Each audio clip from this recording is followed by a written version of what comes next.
Омаров Даубай Жембаевич Қарқаралы салық басқармасының салық қаржыларын өндіру бөлімінің мемлекеттік салық басшысының лауазымында істеп келмектемін.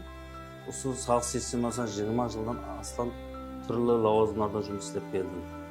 Мен осы салық қаржыларын кемейту мақсатында салық істерімен көмекші принципі тикарында істерменен өз вақытында совбетлесіп, әрбір жұмыстар алып барылмақтамын. Hem de Özbekistan Sağlık Komitesi'nin 2025 yıl 26 iyun günü 179 sağlık büyüğün tikanan sağlık hizmet organlarının hoşumetli tikarında kipay dasturu eнгізді. Осы kipay dasturu boyunca 2026 birinchi şirket davomida eng belsindi sağlık hizmetkarlar top 30'luk nominatsiyasida birinchilar qatorida жетістікке erishildi.